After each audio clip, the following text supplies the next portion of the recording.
నిజంగా ఆంధ్ర రాష్ట్రాన్ని పేద ప్రజల రహిత రాష్ట్రంగా తీర్చిదిద్దాలనుకుంటున్న కూటమి పెద్దలు విశాఖ నగరంలో బడాబాబులు కాజేసిన వేల కోట్ల విలువ చేసే ప్రభుత్వ భూములను ఇతర స్కాములను వెలికితీయాలి తప్ప చిరు వ్యాపారులపై జులుం ప్రదర్శించడం ముమ్మాటికి దుశ్చర్యేనని నగర వైసీపీ నాయకులు ధ్వజమెత్తుతున్నారు. కూటమి ప్రభుత్వంలో వచ్చినప్పటి నుంచి కూడా పేదవారి మీద పెద్ద పిడుగు పడినట్టు పేద వర్గాలందరినీ కూడా ఈ రాష్ట్రంలో ఉండకూడదు, సంపన్నులకే అన్నీ కూడా ఊరికిని కట్టబెట్టాలన్న ఆలోచనతో మరి ఏదైతే చిరు వ్యాపారులు 18వ తారీఖు నాడు మరి వారికి నోటీసు కానీ వారికి సమాచారం కానీ ఇవ్వకుండా మరి పెద్ద ఎత్తున బుల్డోజర్లు తెచ్చుకొని ట్రాలీలు తెచ్చుకొని లారీలు తెచ్చుకొని వారి యొక్క 2 లక్షల నుంచి 3 లక్షలు ఉన్న ఏవైతే వారి తలకు ఆస్తులు ఏవైతే ఉన్నాయో ఎన్నో ఏళ్ళ నుంచి అంటే ప్రభుత్వం ఉపాధి కల్పించలేనప్పటికీ ప్రభుత్వం నుంచి ఏ విధమైన సహాయం చేయలేనప్పటికీ ఏదైతే చదువుకున్న నిరుద్యోగులు కానీ వారికి వృత్తులు లాంటివి లేకపోయినప్పటికీ కూడా ప్రభుత్వం నుంచి ఏ ఆర్థిక సహాయం లేకపోయినా కూడా వారి కాళ్ళ మీద వారు నిలబడి వారు ఏదైతే ఎక్కడ ఇబ్బంది లేని ప్లేసుల్లో వారు యొక్క జీవనాన్ని సాగించుకోవడానికి సొంతంగా ఈ బడ్డీలు పెట్టుకోవడం అయితే కానీ ఫుడ్ కోర్టులో ఏవైతే ఇచ్చారో ఫుడ్ కోర్టులో మరి పెట్టుకోవడం అయితే కానీ ఇలాంటివన్నీ కూడా ఎక్కడా కూడా నోటీస్ లేకుండా అర్ధాంతరంగా అంటే కార్పొరేటర్లు అందరూ కూడా ప్రజాప్రతినిధులు, స్థానిక ప్రజాప్రతినిధులు ఎవరైతే ఉన్నారో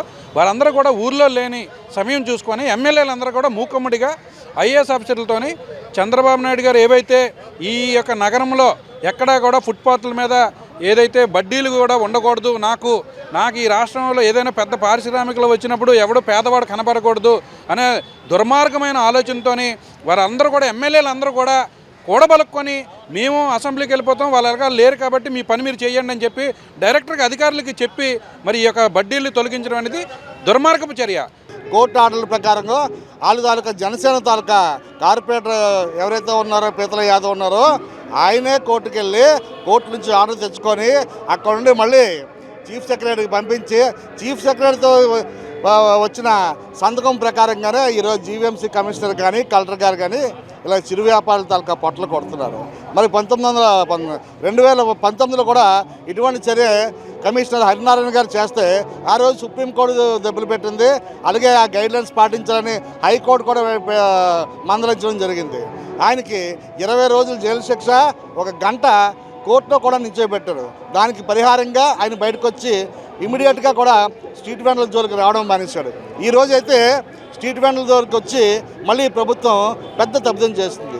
దాదాపు ఈరోజు GVMC greater Visakhapatnam municipal corporation దాకా ఎక్స్ అఫీషియల్ పోస్టులు చూస్తుంటే దాదాపు 2500 మంది అఫీషియల్గా మేము బడ్డీలు తొలగించామని చెప్పి వాళ్ళే అథెంటికేటెడ్గా వాళ్ళు ఎక్స్లో ట్విట్టర్లో పెట్టుకున్నారంటే దాదాపు 10,000 మంది పొట్టగొట్టినట్టే. ఇది అరాచక ప్రభుత్వం. ఈ ప్రభుత్వాన్ని మేము వైసీపీ పార్టీ తరఫున తీవ్రంగా ఖండిస్తున్నాం. అన్ని పార్టీలు విశాఖపట్నంలో ఉన్నటువంటి అన్ని ఎన్జిఓ సంస్థలు కూడా ఈరోజు రోడ్డు మీదకి వచ్చి నిరసన తెలుపుతున్న కార్యక్రమం మొట్టమొదటిసారి జరుగుతుంది. ఎందుకంటే విశాఖపట్నం ఏ కార్పొరేటర్ సంస్థలతో ఏ కూటమి ప్రభుత్వంతో కాదండి. ఈరోజు విశాఖపట్నం అభివృద్ధిలో ప్రతి మధ్యతరగతి కుటుంబాలు ప్రతి పేదవాడి యొక్క చెమట నీరు ఈరోజు ఉందండి. ఈరోజు రోడ్డు పక్కన 20 రూపాయలు 4 ఇడ్లు అమ్ముకునే ఒక పేదవాడు బతకకపోతే ఈ విశాఖపట్నం అభివృద్ధి దేనికి? ఆ రోజు జగన్మోహన్ రెడ్డి గారు ఇక్కడ ఐటీ కంపెనీలను తీసుకొచ్చి సమానంగా ఈరోజు పేదవాడు కూడా బతకాలనే సంక్షేమ పథకాలు తీసుకొచ్చి వాళ్ళకి ఇస్త్రీ పెట్టుకునే వాడికి 10,000, మంగళ వాడికి 10,000, బడ్డీ కొట్లు పెట్టుకునే 10,000 ఇచ్చి స్మార్ట్ కోట్లు ఇచ్చి ఆ రకమైన అభివృద్ధి చేస్తే ఈరోజు వాళ్ళందరినీ కడుపు మీద కొట్టే రకంగా ఈ కూటమి చర్యలు పూర్వంగా ఖండించాల్సిన బాధ్యత ఉంది. ఎందుకంటే రానున్న రోజుల్లో విశాఖపట్నాన్ని మరింత అభివృద్ధి చెందాల్సింది పోగా ఇప్పుడు విశాఖపట్నంలో పేదవాడు బతకలేడు, విశాఖపట్నంలో మధ్యతరగతి వాడు బతకలేడు, వాళ్ళకి హక్కు లేదు విశాఖపట్నంలో అనే రకంగా ఈరోజు జరుగుతుంది విశాఖపట్నం మొత్తం మీద. రానున్న రోజుల్లో కూడాను ఇటువంటి చర్యలు కూటమి ప్రభుత్వానికి వారు తీసుకుని కోతుల్లో వారే పడతారనడానికి ఇది ఒక ఉదాహరణ. ఎందుకంటే ఈరోజు పేదవాడు డబ్బున్నవాడు ధనికుడు ఎక్కడైనా బతుకుతాడండి. పేదవాడు అలా కాదు, వాడి రెక్కాడితే కానీ డొక్కాడు. అలాంటి వాడి రెక్కలు కత్తిరించడం కూటమి ప్రభుత్వం ఒక దుశ్చర్య. నీ యొక్క కూటమి ప్రభుత్వంలో ఎవరికి ఉపాధి కల్పించింది లేదు, సాయం చేసింది లేదు, సంక్షేమ పథకాలు అందించింది లేదు, బతుకు తెరువు చూపించింది లేదు. నిన్ను ఎవరైనా అడిగారా, చేశారా? వాళ్ళ మానాన్న వాళ్ళు ఏదో ఫుట్పాత్ల మీదనో పూరుగుడిసెల కిందనో ఎండకు ఎండి చలికి వనికి వర్షానికి తడిచి వారి జీవనోపాధి వారు చేసుకుంటుంటే తినే గూట్లో మట్టి కొట్టినట్టు ఈ రకమైనటువంటి దుర్మార్గపు చర్యలు ఎందుకని అడుగుతున్నా.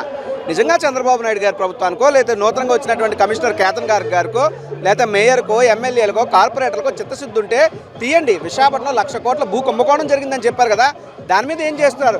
విశాఖపట్నంలో పార్కులు అన్యాక్రాంతం అయిపోతున్నాయి, జీవీఎంసీ స్థలాలు అన్యాక్రాంతం అయిపోతున్నాయి. ఇటువంటి వాటి మీద చర్యలు తీసుకోవడం చేతగానే దద్దమ్మలు ఈరోజు వచ్చి పిచ్చుకల మీద బ్రహ్మాస్త్రాల్లాగా పేదవాడి పొట్ట కొట్టాల్సినటువంటి అవసరం ఏముందని నేను అడుగుతున్నా. పేదవాడి పొట్ట ఏదైతే మీరు కొడతా ఉన్నారో ఈ ఉసురు మీ ప్రభుత్వానికి తగలగా మానదు. ఇప్పటికైనా ఈ దుర్మార్గపు చర్యలను కట్టిపెట్టి ఆపరేషన్ లంగ్స్ అని పెట్టారు, దాన్ని యుద్ధ ప్రాతిపదికన ఆపాలి. జీవీఎంసీ కమిషనర్ కేతన్ గారు అధికారిక ట్విట్టర్లో 2,476 ఆక్రమణలు తొలగించామని చెప్పి గొప్పలు చెప్పుకుంటున్నారు. అంటే 2,476 వ్యాపారుల్ని వీధిపాలు చేశారు. ఒక వ్యాపారి దగ్గర 4 పని చేస్తారు, ఆ ఒకటి పట్టుకెళ్ళిన జీతం మీద ఇంట్లో 4 బతుకుతారు. ఆ లెక్కన విశాఖపట్నంలో సుమారు 40,000 మంది పేదలు ఈ యొక్క దుశ్చర్య వల్ల ఇబ్బంది పడుతున్నారు. వాళ్ళందరికీ ఎవరు సమాధానం చెప్తారు, ఎవరు బాధ్యత తీసుకుంటారు? ఈ 2,476 మీరు ఏదైతే తొలగించామని మీ అధికారిక ట్విట్టర్లో పెట్టారో వాళ్ళందరికీ ప్రత్యామ్నాయం మీరు ఎక్కడ చూపిస్తున్నారు? రీహాబిలిటేషన్ ఎక్కడ కల్పిస్తున్నారు? స్ట్రీట్ వెండర్స్ పాలసీ ఏం చెప్తుంది? నెల ముందు నోటీసులు ఇమ్మన్నది, నోటీసులు ఇచ్చిన తర్వాత రీహాబిలిటేషన్ చేశాక అప్పుడు వాళ్ళు మూవ్ చేయమన్నారు. అంతే అది మానేసి బుల్డోజింగ్ వ్యవస్థ ద్వారా ఈ రకంగా ఇంతమంది కడుపును కొట్టి మీరు పొందేటటువంటి ఆనందం ఏమిటని మేము అడుగుతున్నాం.